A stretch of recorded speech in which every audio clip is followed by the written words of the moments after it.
Voice of America में खुश आमदीद। मैं हूं अली फुरकान। हमारे साथ मौजूद हैं पाकिस्तान तहरीक इंसाफ की मरकज़ी सीनियर नायब सदर डॉक्टर शीरी मज़ारी। बहुत शुक्रिया डॉक्टर साहब आपका वक्त के लिए। एक तो ये बताइएगा, इमरान खान की गिरफ्तारी के बाद तहरीक इंसाफ की अब हिकमत अमली क्या है अभी इब्तदाई एहतजाज और उसकी सूरत हाल को देखते हुए? देखिए, हमारी स्ट्रेटजी ज़ाहिर है खान साहब की, जो एक तो गिरफ्तारी का वर्ड ना यूज़ करें, ये अबडक्शन थी। पैरामिलिट्री फोर्सेस ने अबडक्ट किया है खान साहब को इस्लामाबाद हाई कोर्ट के प्रेमिसेस से। तो उन्होंने सैंक्टिटी जो इस्लामाबाद हाई कोर्ट की या कोर्ट्स की जो होती है उसको तबाह कर दिया है। दूसरी हमारी स्ट्रेटजी ज़ाहिर है प्रोटेस्ट की है, और खान साहब, ये स्ट्रेटजी हमारी बनी हुई थी कि अगर ये होगा तो हम क्या करेंगे, तो वो स्ट्रेटजी ऑटोमेटिकली इम्प्लीमेंट होती जा रही है। क्या समझती हैं कि जो मैसेज आप देना चाहते थे हुकूमत को या इदारों को, वो जा सका है, उसकी कोई कारगर हुआ? देखिए, हम तो चाह रहे थे कि सिर्फ पीसफुल प्रोटेस्ट हो पूरे पाकिस्तान में, लेकिन वो ऑर्गेनिक प्रोटेस्ट बन गया और लोगों का इतना गुस्सा जो नज़र आया है, जो हम भी नहीं समझ रहे थे, बट खान साहब को समझ थी। उन्होंने कई दफ़ा कहा था कि मैंने लोगों को संभाला हुआ है, अगर मुझे कुछ होता है तो फिर नहीं संभाला पाया जाएगा, हालात नहीं संभाले जाएंगे, और वही हो रहा है। और मैं समझती हूँ ये प्रोटेस्ट कल पूरी रात चलते रहे हैं, आज भी हैं, और ये बढ़ते जाएंगे, ये कम नहीं होंगे। हुकूमत को चाहिए कि वो कोई अक्लमंदी से काम करे। अगर वो तशद्दुद करती जाएगी लोगों पे, तो वो समझते हैं लोग चुप करके घरों में चले जाएंगे।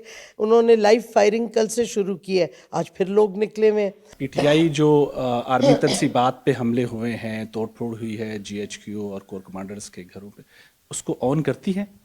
देखिए, ऑन करने की बात नहीं है, हमने तो नहीं कहा, लेकिन ये इंडिविजुअल्स और ऑर्गेनिक प्रोटेस्ट है, लोगों ने गुस्से में किया, और ये होगा जब मॉब्स आएंगी और गुस्सा होगा और वो देखेंगे कि रियासत जो ज़्यादतियाँ कर रही है, और तो ये रिएक्शन कोई नहीं रोक सकेगा। आपकी नज़र में जो आर्मी तनसीबात पे हमले हुए हैं, ये दुरुस्त है या मुनासिब नहीं थे? देखिए, ये एक दुरुस्त और ना नहीं दुरुस्त होने का बात ही नहीं है। ये इनएविटेबल था जिस तरीके से हालात जा रहे थे। अभी सुप्रीम कोर्ट में पीटीआई गई है इमरान खान की गिरफ्तारी को लेके, क्या उम्मीद है और क्या प्ली लेके गए हैं वहाँ? हम प्ली लेके गए हैं कि ये इस्लामाबाद हाई कोर्ट का फैसला अनजस्ट है, ये गलत है, और ये लीगल नॉर्म्स नहीं मीट करता, क्योंकि ये तो अबडक्शन हुई है जब वो बेल के लिए पेश हो रहे थे।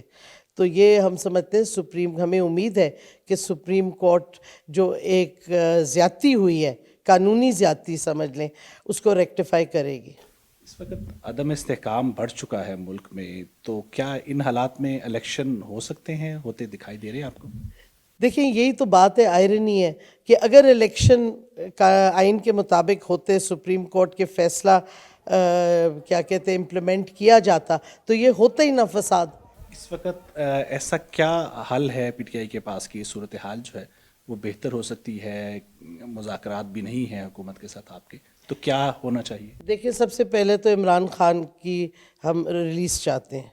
हमारी इमरान खान हमारी रेड लाइन है, थी और है और रहेगी। जब तक इमरान खान को ये रिलीज़ नहीं करते, तो कोई बीच में मिडिल ग्राउंड नहीं आ सकेगा।